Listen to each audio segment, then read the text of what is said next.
Okay, well, it's right at the time to get going. So, Rob, you good if we start? Absolutely. Yeah. Ready to kick off.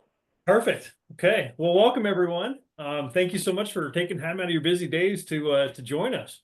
We got a really exciting topic today, something that I keep hearing about from shop owners and a lot of people in the industry asking about selling their business and or thinking about it and what it takes to get there. And so, had the opportunity to meet with Rob a few months ago and meet acquaintances and get to know him. So, really excited to be able to have Rob with join us today from Fielding Global. And you're actually in England, is that right? That's right. I'm in England at the moment. I spend my time between England, Spain, and also in the United States as well. So I have a number of clients in the United States that I get over and visit regularly. And I know you're trying to persuade me to come on your auto shop tour and visit some of your customers actually in their locations, which sounds like a great thing to do because this is exactly the kind of place that we should be having this conversation. Oh, exactly. So, okay, so I guess I should back up. So I'm Darrin Barney with Elite. To those of you who don't know who I am, I'm the owner of Elite, and yeah, grateful again to be here with Rob. So, Rob, why don't you tell everybody a little bit about you? Yeah, of course. Thank you very much, Darren. And again, very grateful to be here and for you to invite us. And it's amazing, isn't it, where a conversation can lead. And we really did sort of strike a chord in terms of the importance of this topic. So it's great to be here speaking to all of your folks about this. So yeah, I mean, I started off really very, very much into self-development in the sense that I wasn't very good at school. I wasn't very practical either, which probably isn't, kind of what you guys want to hear. I'm not a mechanic. I don't really understand how engines work or anything like that. But I did learn at a very early age certain principles that my uncles taught me, from people like Jim Rohn and Bob Proctor. My parents were very into the church and quite humble and weren't chasing wealth or trying to move forward in any way at all. But my uncles did. And I was always very intrigued why they were different, would ask lots of questions about, why they were on this particular path. And I knew very, very early that I was going to be an entrepreneur. So typical things like, starting your own gardening business and then employing your friends and what have you. So that was sort of my earliest entrepreneurial experience. But I knew very quickly that, if you want to be wealthy, do your own thing. If you want to make other people wealthy, get a job. So I knew from sort of hearing that from Jim Rohn that this was something that I really wanted to do. And I ended up building a successful recruitment business, exiting that recruitment business without really understanding why. But latterly, I realized it was because we just won a seven-figure contract of customers from our competition. And they wanted that customer back, so they acquired us, which was fantastic. And since then, I got involved in understanding very clearly how to invest in businesses and follow the same route. So there was a kind of a consistency and a proven process of how to build a business ready to exit that a lot of other recruitment firm owners wanted my help to do. And there was also an integration where I understood how do you bring 50 businesses together and create a huge growth in valuation to be able to help make those 50 business owners wealthy and create value through that process as well, which was my earliest kind of experience in private equity. And then after that, I used to just really like coaching founders of businesses in very, very different sectors to be able to be acquired. And I'd be the middleman really in terms of figuring out how we could help business owners achieve that ultimate exit and making sure that when they were acquired, they were able to work within that kind of investor ownership model, which was very different from when you could kind of make your own decisions and call the shots. But they were able to make a lot of money out of their businesses and continue working with them until such time that the acquirer felt it was okay to move on. So my experience really is working with business owners. The perfect exit is the alignment of business, personal, and financial goals. So, it's not just about business, it's about what life is it that you actually want for yourself. Yeah. So when we think about that, like when you're going to meet your financial advisor, when you retire, there's normally a feeling, well, how much money do we need to retire? What are we going to do when we retire? How am I going to fund this incredible lifestyle that I've got planned? And I was very tuned into actually being driven and motivated to want to make that happen for them. And also recognizing that as an investor, I would create more value if I could get these win-win scenarios by fully understanding the finances in terms of what suited the seller, but also making sure that it was done in a way that made them attractive to be bought. So that's been my whole experience. I've worked in kind of auto franchises in the UK as well, in terms of, how do you create consistency and standardization to deliver an excellent customer experience, consistent profitability, and the growth that the franchise want, because ultimately the franchise were the people that were selling to private equity. So I've got some experience in this sector now, and that's also led me to be working alongside the Collins Business Group, which is an auto shop ownership company in the US, who are looking to buy automotive businesses, and that's who introduced me to you. So I guess that kind of brings the story to a conclusion, Darrin. That's great. It sounds like it's kind of all worked out that way, that you've been able to gain a lot of insights and be able to help people out. I mean, it's something that as a shop owner, I mean, even myself, I've been wondering, it's like, what does it take to really get mine to be where it needs to be so that somebody wants to come in and buy it? And when we had our conversation a few months ago, I was like, man, this is really cool stuff. So I appreciate you once again taking time out of your day to be here with us and share and enlighten all these people that are here to talk to them about that. Some of that stuff you've learned and stuff that we can help other people. Well, that's my pleasure. But make sure that if I don't say the things that impressed you so much 2 months ago, that you give me a prompt to make sure that we get that information out to everybody on the webinar today as well. Yeah. Well, great. Well, yeah, I mean, where do you want to start?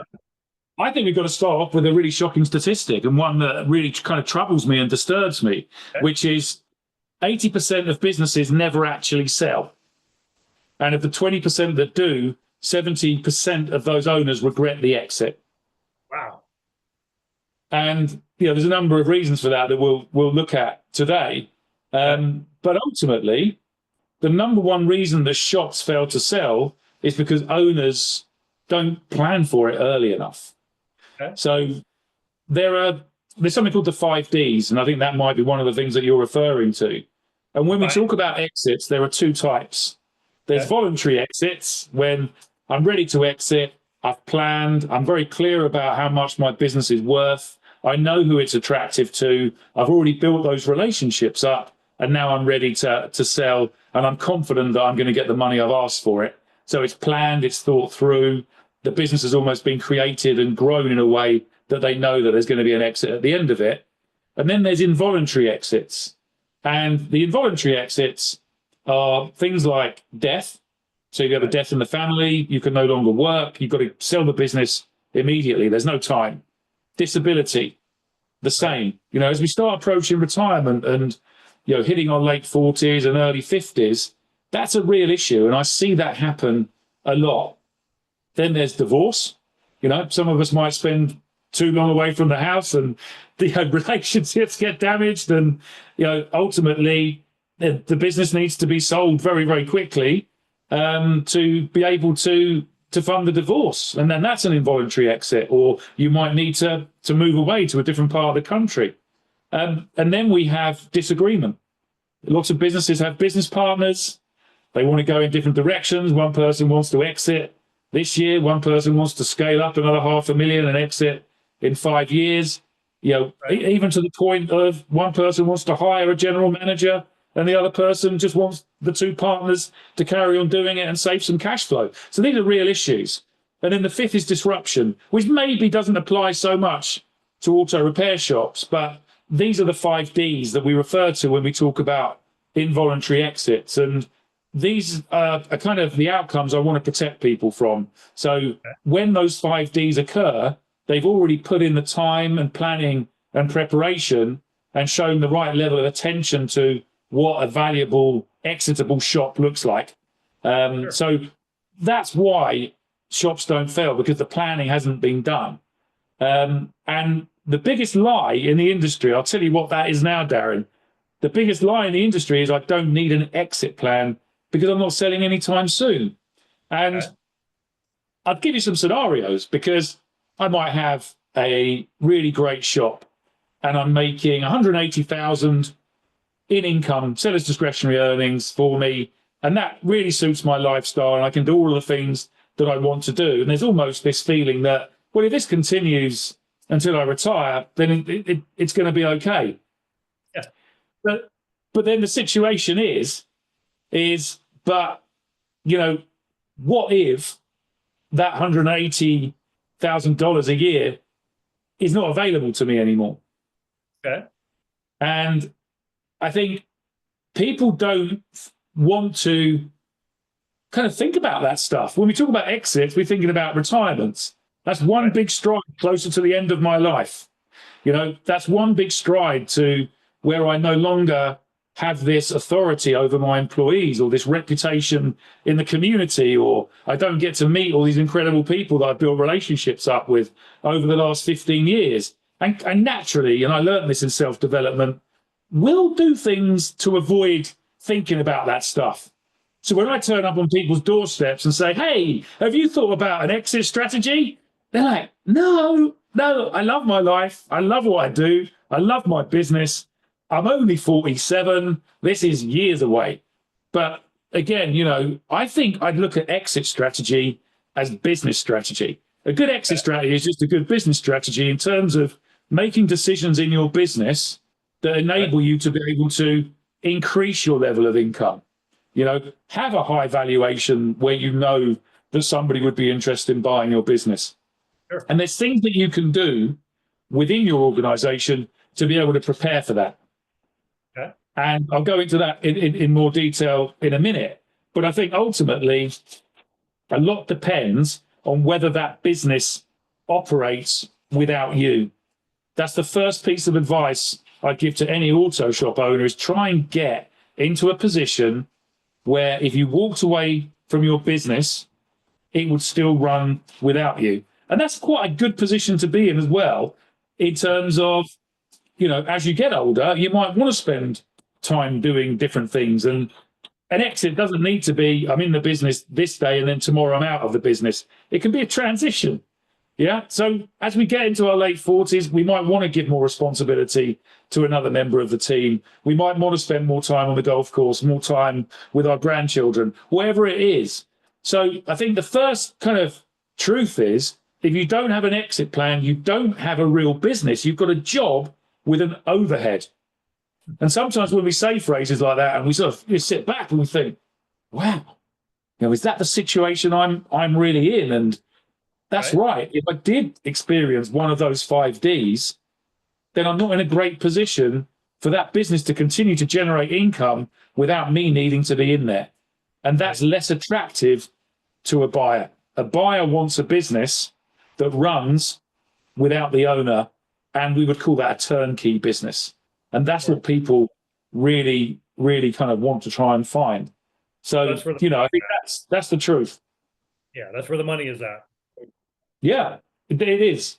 That would be the first lesson from today, really, is how could you transition out of your business without selling? You know, an exit's an exit. We can exit in various different ways. We can exit by selling. We can exit by being one of the 80% and winding it down. Or we can exit by just deciding we don't want to work in the business anymore, but we're quite happy to continue to take the $160,000 income right the way through to retirement. Right, of course. And if you've got a business that's generating that level of profit that enables you to be able to earn that without needing to contribute yourself in that business, then somebody's looking at thinking, well, I could come and buy 160K clear profit off you. So you charging me 4 times that clear profit, as an example, doesn't seem that unreasonable. Yeah. Yeah. Cool. So that's the scenario that I would relate. Okay. So I think the question that I would ask everybody, with your permission, obviously, Darrin, is that, you know, if you walked away from your shop for 3 months, starting tomorrow, what would happen? Yeah. So if your business would collapse, you don't own a business, you own chaos. Yeah. So how do you then put things in place to enable you to be able to go on your 3-month cruise? That's the best thing to do is you test it out by taking Fridays off. If you take Fridays off and you're not interrupted and the business can operate without you, that's a big check in the box. Then you might go away for 2 weeks. Does it run without you? And then you book the 3-month cruise. And then if it still works, then I think you're ready for that transition to say, okay, I'm going to either get ready to sell now, or I'm going to enjoy retirement and let these guys continue to run the business because they're doing a great job. Right. Did we should ask that question in the chat and see how many people actually think that they could be gone for 3 months. What do you guys think? Yeah, I'd love to hear it. Yeah. Write it in the chat, guys. How many of you feel like you could disappear for 3 months and have the business run? No way. Nope. Nope. Maybe. Hi, Robert. Bill, yeah. Not that long. My biggest issue would be doing it. Yeah. Not 3 months, but no problem. Yeah. See, so it sounds like a lot of them are, Yeah, the no problems. I'd be thinking, get a valuation now, and think about your exit timeline, and that's where you would be able to attract the highest valuations. I detected some quite interesting responses there in terms of I could, but I maybe wouldn't want to, because like I said, we tie our identities to our business, and it's like, well, what the hell am I going to do if I don't go to work and I don't lead the team and I'm not with the guys, and what have you? So I think that's a really important thing to be mindful of, and great responses. And thank you for the participation. I go on quite a lot of these webinars, and some groups are all in and they want to share stuff. Sometimes it's just breeze, it's just cricket. So I love the fact that we're getting some great participation. That's awesome. Yeah, that's great. Cool. Okay. All right. So I guess there's certain traps that keep shop owners from being exit ready. So what is keeping? Right, there's 5 of them, right? I think you were telling me there was 5. Is that right? No, that's right. Yeah, the 5 big traps that keep shop owners from being exit ready. So the first one is, I think I've touched on this, I'll worry about it later. Okay. For the reasons I said, we delay exit planning because it's not something that we really want to talk about. Again, because our identity is so closely tied to it. Some people avoid things that feel a bit legal as well and formal. I mean, we all love the status quo. That's where the comfort is. The comfort is in the status quo of spinning our wheels and keep doing the things that we've always done. But if we want a different outcome, we can't keep spinning our wheels and doing the things that we've always done. We've got to change the inputs. So I think worrying about it now, or maybe thinking about it now, worry, the connotations with that word, but thinking about it now, I think delays worry in the future. And I think delaying exit planning will definitely cost you money, and it will definitely limit your options. Okay. And the probability of you being in the 80% that doesn't sell, or the 70% that regret selling, is going to be far higher. Okay. Okay. So something that even if you're a completely green shop owner, you just opened up, you still need to be planning for that exit strategy. Is that correct? Yeah. Oh, definitely. But if you're at the beginning of the journey, then the opportunity is that much bigger because you've got that much time to be able to get that growth, and you can get that growth, by building your own franchise is a great example. I think that's something that's where franchises start. You're a young guy, you've got a certain way of doing it, you've got a strong brand, you think you do it better than anyone else. Just build the structure, document everything, and go and sell the opportunity for other people to take your name, your systems, and your structures. And there you go. There's a 15-year franchise scale up that could make you a lot of money, just like other people have done. The second trap is I can just sell whenever I want. Okay. And the market doesn't wait for you to be ready. Yeah. You have to be ready when the market wants you. And there's lots of different examples of this. Not really so much in auto repair shops. I can't really say that I've seen it, but there's definitely what we call that kind of 6 p.m. investor call that you might have, where there's an investment firm, very much like the sort of Collins Business Group would certainly target businesses in this way.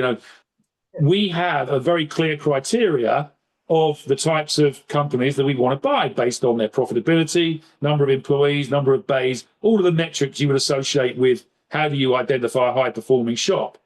And their team will go and look for a list of organizations that, okay, these match the criteria. Let's go and tap them up. Let's give them a call. So it's that 6 p.m. call that says, right, we've got $2 million worth of investor money burning a hole in our pockets. We'd love to meet with you. The books look good. We like what you're all about. We want to buy you. Now, you want to be at the top of that list. You don't want to be at the bottom of that list. Okay. And if you're not exit ready, so the business might be good, but if you're not exit ready and you don't have the financial statements prepared, the balance sheets, the organization charts, boring stuff I wouldn't necessarily associate with fixing cars, but I would associate them with building valuable businesses. Some people just won't know about that stuff. But being able to have, immediate access because you've already prepared it, if that call should come in, then that puts you at the head of the queue to take advantage of that payday. Yeah. Okay. So I think you've got to be ready when the market is ready for you is something very significant. The third is the "it's my baby" syndrome. And I'm sure you've heard this a lot, Darren, where emotional attachment, it just blocks kind of strategic decision making. I don't want anybody else to own this company. It's been my identity since I took it on from my dad, my grandfather. And in this town, we've been here longer than the town hall. We were one of the first businesses to set up in 1919. There's history here. And, removing that attachment is tough. And I don't think generational transfer is such a thing anymore. Our fathers and our grandfathers probably expected our sons to take over, but there is so much distraction. And, we all know that running auto shops isn't easy. It's tough. And when your children see you striving and going through that, it's maybe not such an attractive proposition for them. So that natural generational transfer, I think, has gone away. And I think you don't get the "it's my baby" syndrome if you're handing it on to a family member. It feels like natural. But for somebody else to buy it, yeah, I think that's really tough. And I hear that a lot. The fourth is "I'll just hand it down," which is the family transition. It doesn't happen anywhere near as often as it used to. Or it happens, but it hasn't been structured properly. Of course. So effectively, but it's not. Yeah, I agree. Because even my kids, I was kind of shocked that as we had our discussions and as they're getting older and we talk about those things, and the oldest two are not. They're like, no way, I don't want to be involved with it. I love the four-wheeling. I love what we do, but the stuff that you and Mom have been doing for all these years now. Yeah, it just seeing it firsthand is not as attractive. Yeah, exactly. And the sad thing is, and you'll be able to relate to this, and I'm sure this was the inspiration for a lot of people taking on their shops. Kids used to love the romantic notion of working with vehicles. If you like cars as a kid, that would almost be a conversation to have with a careers officer, which would be, oh, right, if you like cars, then you need to think about being a mechanic. And I just don't think that happens as often now because of all of the distractions, technology. And it's really important that we probably do give some thought to how we protect our trade and what is the future of auto repair shops. I mean, that's for another day, but I do think it's relevant when we think about family transitions. And then my 8-year-old though is the one that he's excited. He talks about wanting to run the shop someday, and I'm like, the other two were there. They were raised in the shop. I mean, literally, their back and plays were in the shop. It was just part of how it went. But the youngest one, he gets to enjoy all the fruits of the labor. He thinks it's great. I just think it's kind of funny because anyway. Sorry, I didn't mean to sidetrack there a little bit, but no problem at all. It's a good example that your 8-year-old is seeing this and thinks it's really cool that there's the shop that they're going to inherit one day, which I love, and that's the romantic notion. But similar to those statistics, it probably doesn't happen 20% of the time. Yeah, exactly. It's less and less and less. Yeah. And then the fifth trap is the profit is enough belief. Oh, I made some profit. So profit equals a sellable business. But as we were talking about earlier on, profit is only good if it's profit after exit. So when we talk about sellers' discretionary earnings and your profit is effectively the money that you get paid for being an integral part of the business, it isn't profit. So if somebody needs to put in a new manager, that's an additional 70, 80, $90,000 of cost that they've got to find. Right. That means borrowing any kind of money to be able to acquire that business is going to be very, very hard, and it's a lot of work for probably not a huge reward. Right. And when I talk about attractiveness, that's the perspective that I would take. And one of the things I bring is the investor's view. So what does an investor think about your business? It starts to wake your mind up in terms of, how could I do this to make more profit? And what could I do differently to increase my valuation and attractiveness when I sell? Because an investor is always going to want that moment, that event, that capital event where the $2 they invested is now $200, as an example. Yeah, we're always looking to try and create value. And as a shop owner, without investors, that's exactly what you should be doing. Every year, where's the value creation? How are you increasing value as your customer base grows, or you increase your choice of products that you're able to provide? So they're the 5 traps. And again, you might want to ask the audience a question and see what they think here, Darrin. Yeah. So I mean, what are the 3 biggest traps? Yeah, I mean, I think out of those 5 traps, Yeah. how many of you are feeling these are traps that maybe you've been feeling, or you've experienced, or you would be concerned about falling into?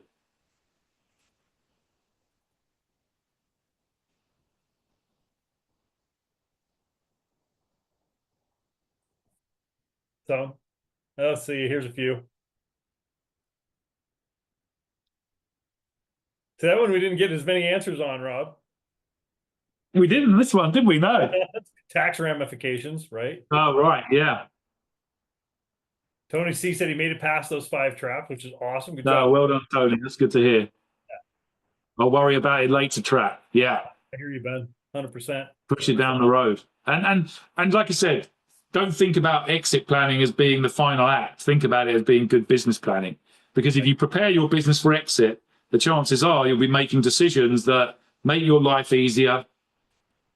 I think will probably grow your profitability, and it takes away that potential fear that you are moving down that road and one day there is an involuntary exit that's forced upon you, and you're one of the 80% that doesn't sell, or one of the 70% of the 20 that sells with regret. Finding a buyer. We literally had a client that passed away. Younger guy, he was flying in a plane and crashed and passed away. And that poor wife was left trying to put all the pieces together. And I mean, what a horrible experience for that wife and that family. Yeah. Something to go through, right? Oh, absolutely. And I think when you actually put other people into that position, that can sometimes drive the motivation, where it's not just on you, but I don't want to put my family in that position. I agree. 100%. I think it's a motivating force, isn't it? But we got some good comments here. Yeah, this is my challenge, is to be as attractive as possible to PE. And what I would say to Patrick is, if you remember, the perfect exit is the alignment of business, personal, and financial goals. So start there. So start thinking about what the valuation that you want to get for your shop is going to be, or your group of shops. And then we can work out very quickly, what the valuation is today and that gap. And by doing things to be able to increase the valuation, that will make you more attractive to PE, because they'll be buying a turnkey store that's going to be in the top quartile of profitability, the top quartile of all of the ratios that are associated with high-performing businesses and high-performing shops. And that's what will make you attractive to PE. PE want to buy money. There's nothing else into it. They want to buy cash at the lowest price possible, and believe that there's a strategy to be able to sell that cash at the highest price possible. So always think about that wedge. And there's characteristics of shops that private equity firms will look at, which I'm very happy to share with you. And there's also a checklist for exit that I'm going to share at the end of this, where people can kind of go through and sort of mark their scorecard against their level of exit readiness. And I think that will give some good insights into what makes you ready for private equity.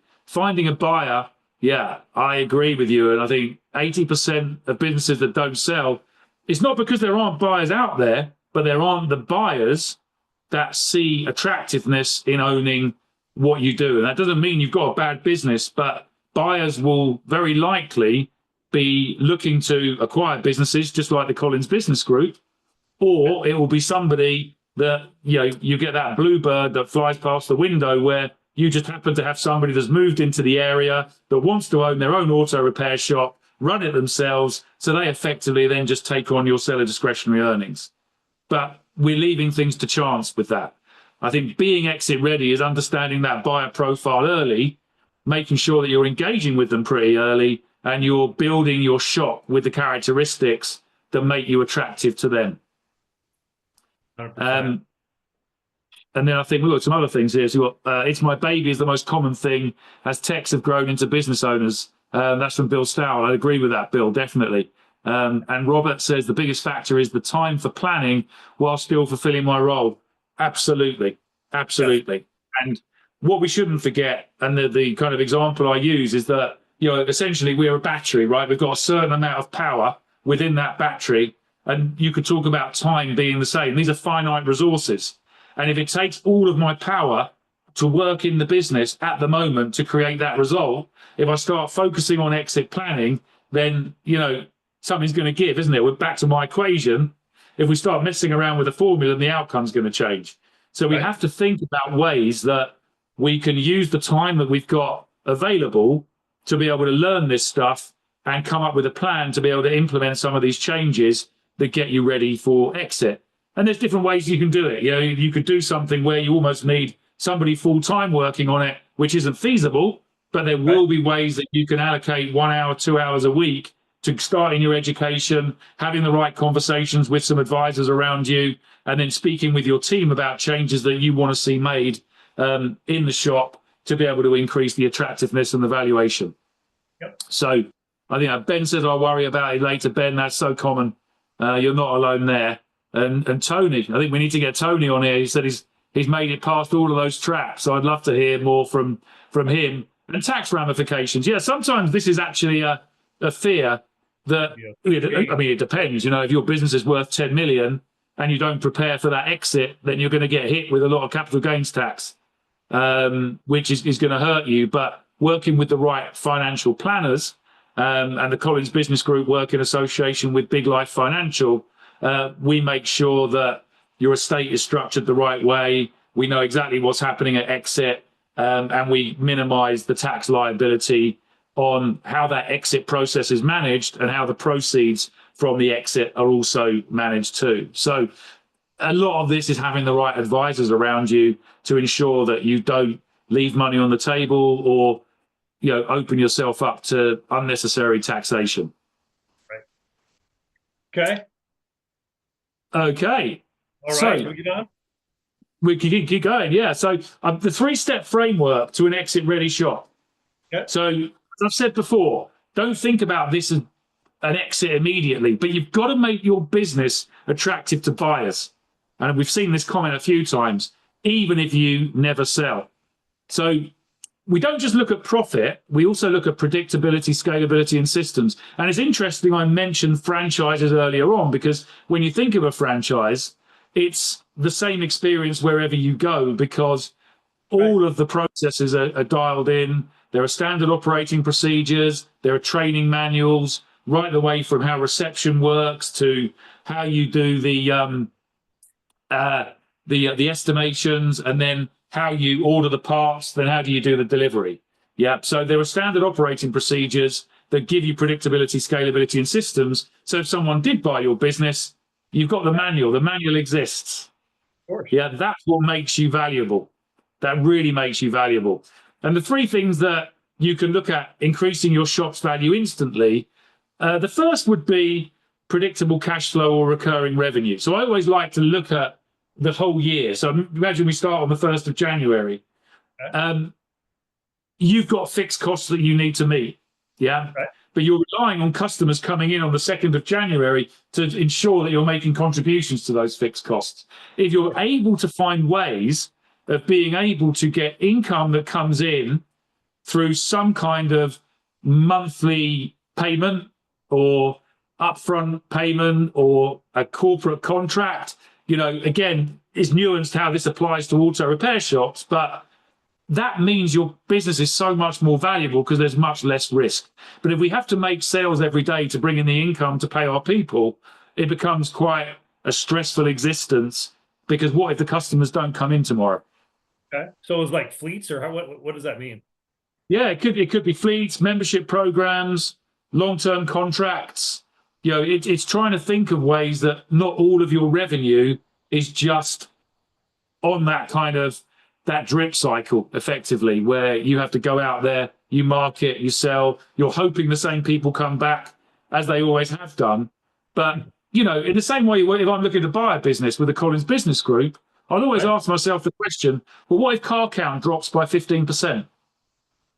What does that do to your profitability? What if my average ticket value drops by 20%?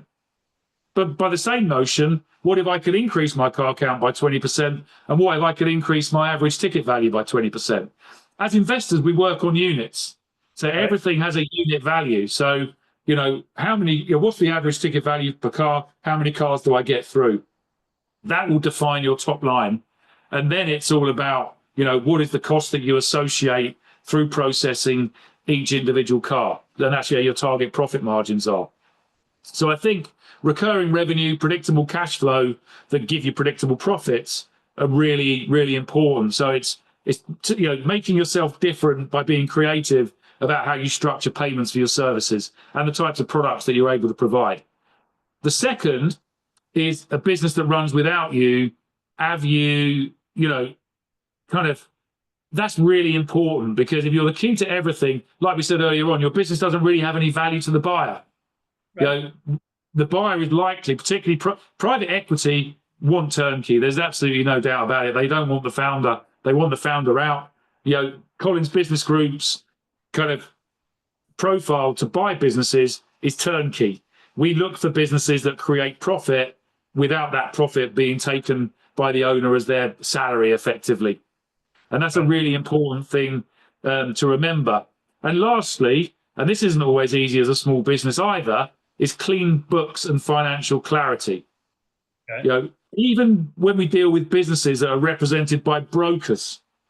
And I'd love to hear any experiences any of the members have had with brokers, but they're just presented so appallingly. The numbers don't add up. Right. So if I'm looking to buy a business and the numbers don't add up, and they're telling me it's making a certain amount of profit, where's my trust level? Right. In the asking price? I'm going to question it straight away. So you're asking me for a valuation based on a profit that I don't think exists. Right.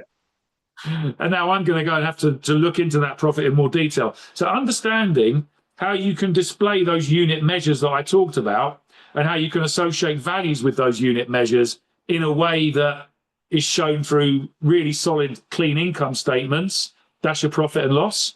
And also balance sheets. That shows the assets and liabilities within the business, is really important. Like, you're going to be opening yourself up to a lot of pain and friction if you don't have those clean books. And just like when I talked about that 6 p.m. call from the investor, that's all they want to see. They turn up at 9 o'clock in the morning. You're like, there you go. There's our systems. These are our financials. And the CEO is there to be able to talk to you about it. You're done. There's nothing else you need to do. So clean books and financial clarity is really important. And messy books do kill deals before they start. If the books are too messy, I'm not interested. If the books are being done by the founders and they're not qualified to do them, I've got very little trust in the numbers. If the books are being done with a Main Street accountant CPA or a bookkeeper, I'm still going to be skeptical. If they're done by a licensed finance firm, then that's high quality, and I uphold the rigor that would have gone into telling me the story of the business through numbers. And that's how I describe it. Okay. So think how a CPA would describe your business. Right. So they're the things that you can do to make your business attractive to buyers. The second thing is know your number. Yeah. So valuation 101.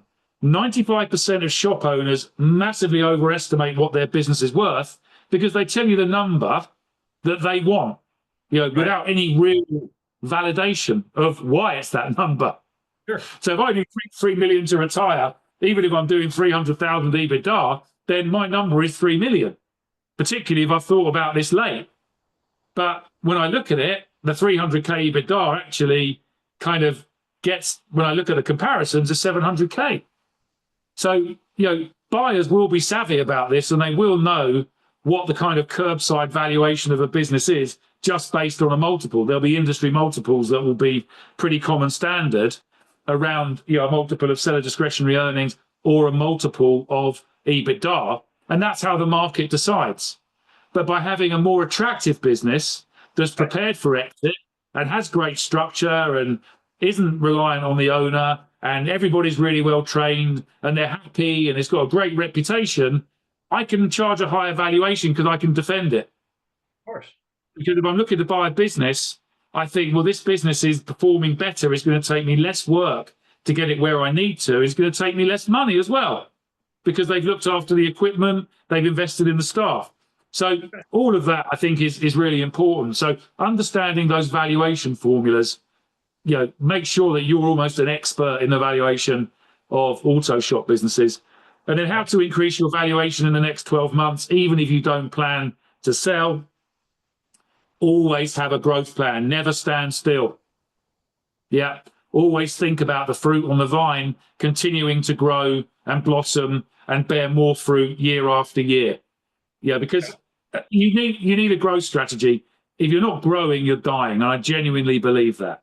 Of course. So if we're looking at my formula, X plus Y equals Z, every year ask yourself, have I adjusted the formula? Because if I haven't adjusted the formula, how can I expect a better outcome? And we all want better outcomes. If I made 120 last year, I want to make 135 this year, and I want to make 160 next year. And I want to see that constant progression of growth because as an investor, that's the other thing I'm going to look at. Are we seeing a trajectory that looks like that? Or are we flatlining?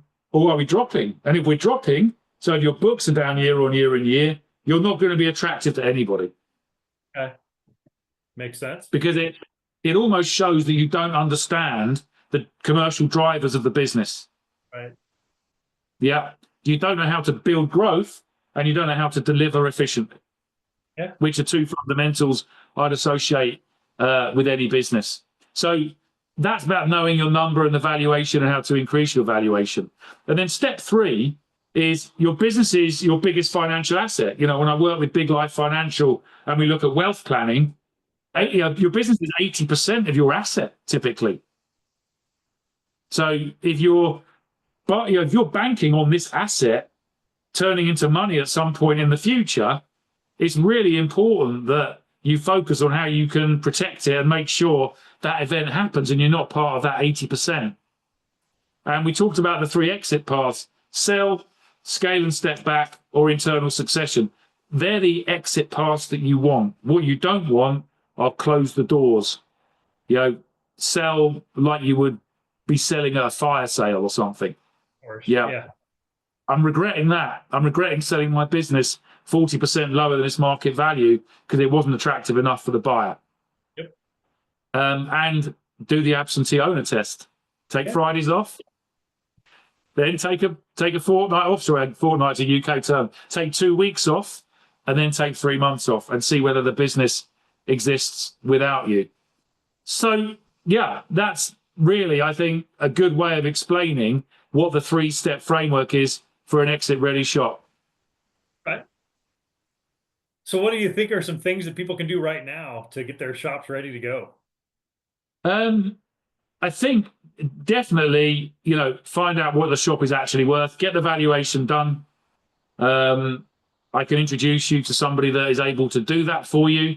There are free valuation tools that will give you that indication. Go on marketplaces, look at what brokers are advertising similar size shops for. Try and get an understanding of what red flags are for buyers. So I've gone over a few now, but how do you start eliminating those red flags? And then definitely test if your shop can run without you. And then, the exercise isn't just, oh, did it work or didn't it work or was I called back in? Is, well, what were people wanting to talk to me about? Were they customer issues? Were they inventory issues? Were they supply chain issues? Were they people issues? And that will give you the greatest indicator of what you need to fix before you can really talk about being kind of purely turnkey. And then I think, as a final question, and it would be good to kind of get your kind of thoughts on it as well, Darrin. If you had to Right. sell your shop in 12 months, X plus Y equals Z, what would change today? So if you're not ready now, but you managed to sell it in 12 months, what are the things that you would need to change? Of course. So you're asking me what those would be, or that's a good question to Well, ask. yeah, I guess kind of opening up the debate, to you, of course, first of all, and then anybody else that wants to contribute and share something. And I think we're going to have some time for some Q&A as well. Well, yeah, that's one of those things that, after our conversation, and I started really thinking a little bit more about that, about what it would take to sell my shop, and because I enjoy it way too much to get rid of it right now, but it's still one of those things that in the future, like Hmm. to be able to do that. And so, I mean, there's quite a few different things that I would need to improve upon. My SOP manual is good, but it needs to be updated. And so there's a lot Hmm. of things there. But I mean, obviously, we're still working with a coach at our shop, and I know a lot of people Yeah. are still working with their coaches, and so it's a matter of really figuring out what parts are going to make it, which ones are going to fit, what needs to be Hmm. leveled up so that we can be where we need to be. Yeah, it definitely. And I think it's great, like from an operational point of view, that you have the coaching framework. Yeah. Well, yeah, So I mean, now I'd coaching be and starting to think, service, our peer group, all that stuff is all together, and is there designed to yeah, help maximize each individual business depending on what their needs are.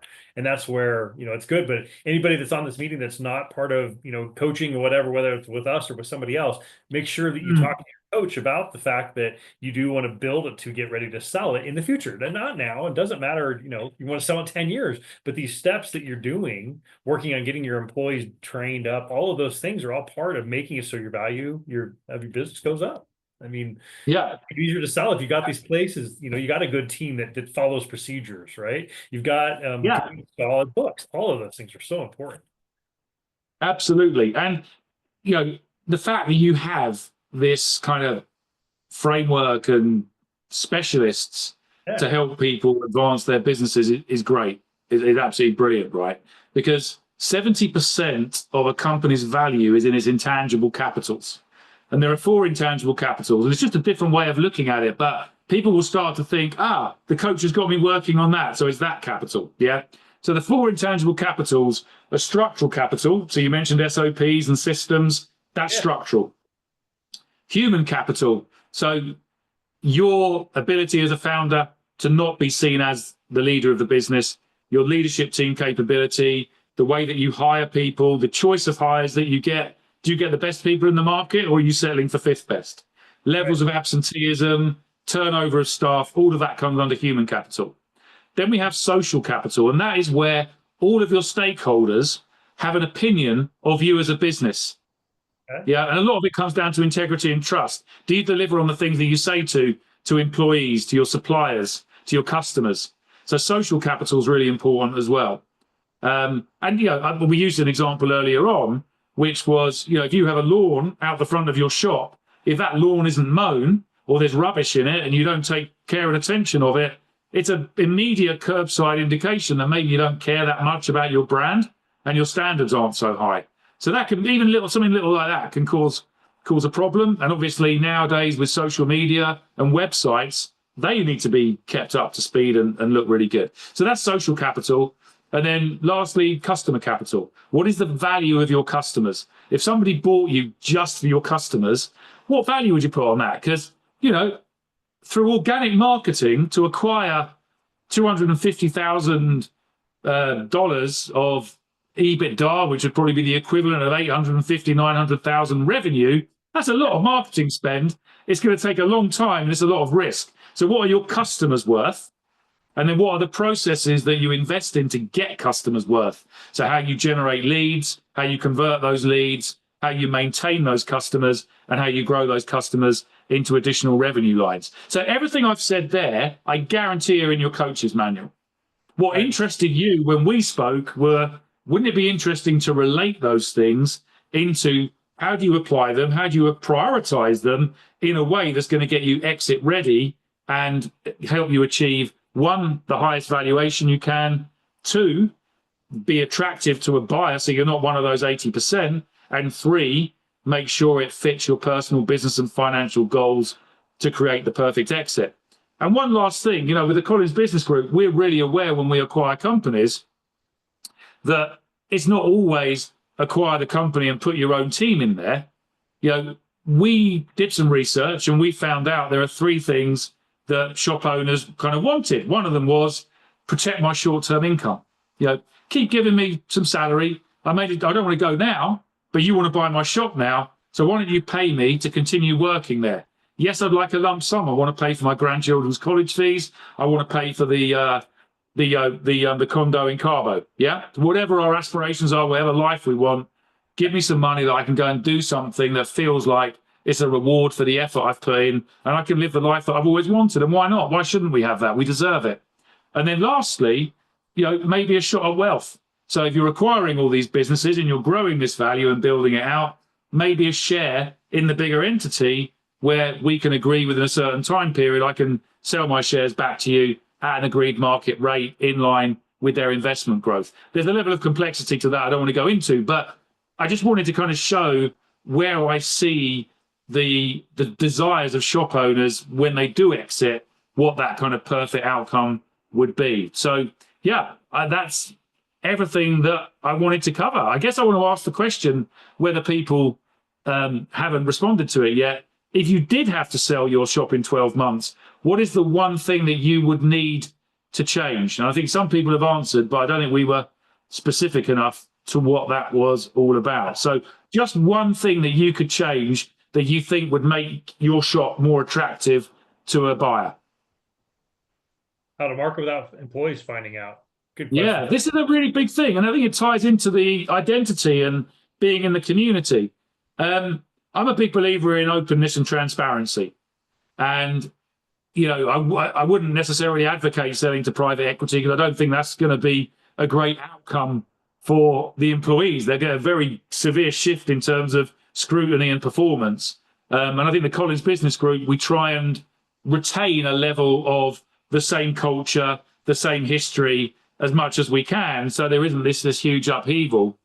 So I think it's always good to be open and say, we want to try and build a valuable business. A valuable business means it's successful. We're generating more money. We want to reward you for that. I think you always share some of the reward if people are putting a great amount of discretionary effort into it to be able to contribute. But ultimately, they're your employees. So they are there for you. You are there to create a multiple of the costs that you have to take on to be able to employ them. Yeah, that's what you do. What is my salary cost? What's the multiple I need? Yeah, what's that as a percentage of revenue? So it's important to remember that. And you need to get them doing the things that help you. So I think sometimes it's trying to get the right word. I wouldn't overly worry sometimes about being open with your employees about your plans. Yes, if the right offer came along, but I'm not planning to exit anytime soon. I'm in perfect health, but I want to share why I want to get from 1.2 million to 2.8 million or 1.8 million, whatever your gap is, and involve them in the conversation. What can we do to increase our ticket size? What can we do to increase car count? Who's in charge of marketing? When I'm looking at marketing across the last 12 months, it's erratic. If we did every month the same as the two top performing months, then our business would be this size. Yeah, right. We'd need to go and get another set of premises to be able to take on the demand. I want to be able to challenge myself by being creative and thinking in abundance about how do I get bigger? How do I grow? How do I make more for me? How do I make more for my employees? So I wouldn't overly worry about that. And kind of ego and identity, I think, sometimes prevents us, and fear of losing staff, which I don't think is in my experience, is such a big issue. Okay. More SOPs. You sound like the man to speak to about that, Darrin. I was just laughing at all these comments in here. There's a lot of good stuff. That's great. I love the engagement. Yeah, that's a good thing. Okay, cool. All right. Well, do we have anything else that we need to do before we got to wrap up? We got about 5 minutes left. No, I mean, I think I've covered everything I wanted to do today. I guess the question is, we can pick out certainly some of the things that the attendees have said, or if there's any specific questions that anybody has, I'll be very happy to answer. But I'm just looking at this now. Working on SOP, that's structural capital. Building makeover in new concrete, that's social capital. Clean up books, that's structural capital. More SOPs, structural capital. I bet your coaches work on SOPs all the time. So it'd be interesting to kind of get your coaches to see whether these guys are on their program and come back with something really interesting. Bill Stowell's written something here. Just a thought, I never realized how selfish it could be if as a business owner, I haven't prepared my business for my exit. If something were to happen to me, be letting employees down. Right, 80% of businesses don't sell. Imagine if you have to close those doors and your employees have to go and find other work, rather than creating an environment for them where they'll continue to be employed because the business can run without you. I really like that. Want them to continue to thrive and grow. Brilliant. Someone to fill the role that I do. Yeah, transition is really, really important. And there are ways that you can do that, Robert, but it starts with making a list of all of the things that you do in your job. Yeah. So think about how much time you spend doing your core activities, and then think about, if that was to be displaced, who would be the best person in the organization to take on those activities? Does it fit, or is there surplus that would mean you'd need to make an extra hire, or would you need to train them up in certain things? And the best way of training people is sitting down with them and building the SOPs together. Yeah. There you go. You can kill two birds with one stone.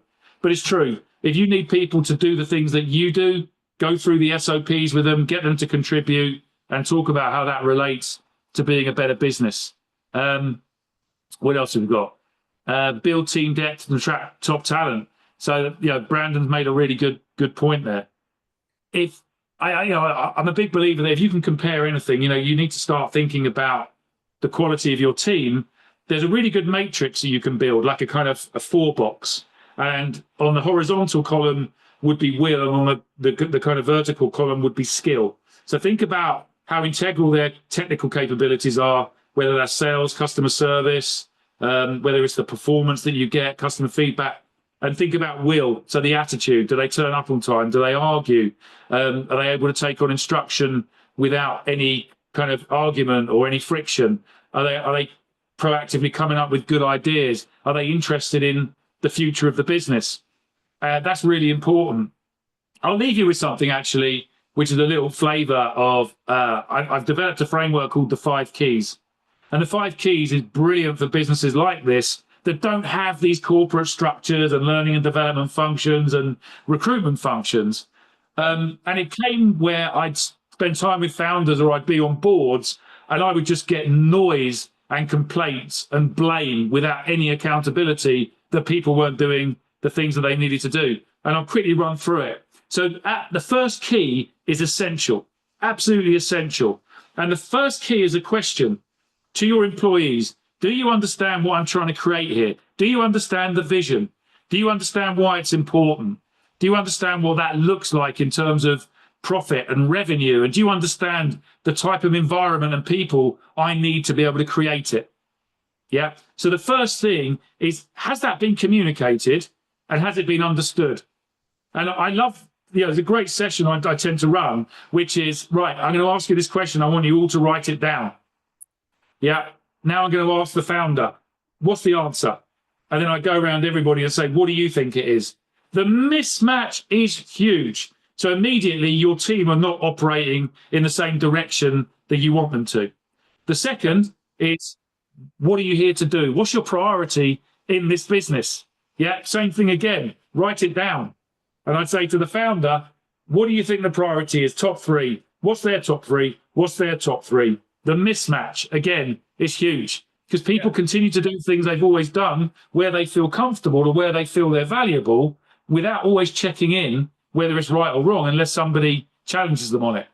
The third key is standard. Do you know the standard that you need to operate at? And it might be, show me what that looks like. It might be a metric that you can tangibly measure. But we can all do a job, but are we doing an outstanding job or are we just doing a job? And that gives us a really good indication that we're aligned on standards. Yeah, it's important. Then we get into key number 4, and it's my formula: X plus Y equals Z. And the question I say, are you 90% confident that you can reach those standards? And the feedback I'll often get will be, well, no, because I haven't been trained. No, because I don't have enough time. Yeah, there are reasons why. So if you want that standard as a founder, you are being told directly what you need to do to change. And if you can't change, you can't expect them to achieve a standard they're not confident of being able to reach. So it opens up the right conversation about how do you build the environment, how do you give them the support, build the structure that gets you the result that you want. And then the 5th is, do you know how you're rewarded when you reach good or recognized? So are we, do we pat each other on the back? Do we give thanks? Do we have team meetings where we call people out for good performance? Do we have somebody that, everybody buys a drink when you go to the pub at the end of the month? Whatever it might be culturally, what is it that we do to show people that we appreciate them, we recognize good work, and that we recognize the good work that they're doing is going to help me exit for $5 million. Lots of good list. Like it. They're the 5 keys. So, yeah. Okay. All right. Well, let's get wrapped up so we can get these guys back to their day. So I think so. You're going to be giving everybody a copy of this video, and then you've got some stuff you're going to give them too, right? Yeah, that's right. I've got an exit checklist. So, please go through the exit checklist. I think Hannah's going to share that on the email that goes out after the webinar. And just go through it and just give yourself a score. And it'll start to give you an indication of what you already have and what it is that you need to do. And obviously go through some of those comments and thoughts that I've shared today as well. But, I believe that if you start showing something attention and putting focus into it, that will create a momentum of its own. Then attention becomes intention, and you start taking action, and then you get the results and the outcome that you really want to. So if this is just a kind of, let's have a think about it and let's dip our toe in the water, then that's great. If you're actively looking to exit now, if I may, Darrin, then please reach out to me, because I'm sure the Collins Business Group would be very interested in having a conversation with you and talking about the flexible ways that they might be able to work with you. And if you want to have a conversation with me, I think Hannah's going to share my Calendly booking link as well. So yeah, and if you want more of these sessions, if you're happy to do them, Darrin, then I love talking about this stuff. So yeah, please tell us, and I'll be very happy to contribute some more of my time with Darrin to help you navigate some of this stuff. That's great. Okay, perfect. Well, thank you very much, Rob. We also have, Hannah, can you share the slide stuff too?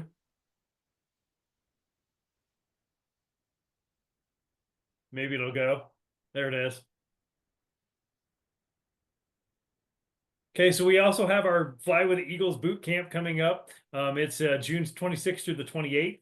Those of you that are clients get to go to this one for free, but if you're not a client, it's got a special deal that we're giving. It's normally it's $1,700, but we're doing a $6.99 early bird registration, and then if you sign up with this code you've got, it's another $300 off, so it's only $3.99.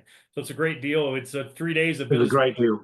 So help you to get your business closer, be ready to sell, all those things. It's employee management, it's talking about profit and loss, talking about leadership, a lot of good stuff in there. So if you have not been recently, or you've never been, look this up. It's really awesome. Scan the QR code that Hannah put up on the screen here and get you signed up. We'd love to have you there. Or if you want to learn more about Elite and how we coach and help clients with peer groups or service advisor training or whatever, we're here to help you any way that we can. And of course, if you want to sell your business and it's ready to go, reach out to Rob.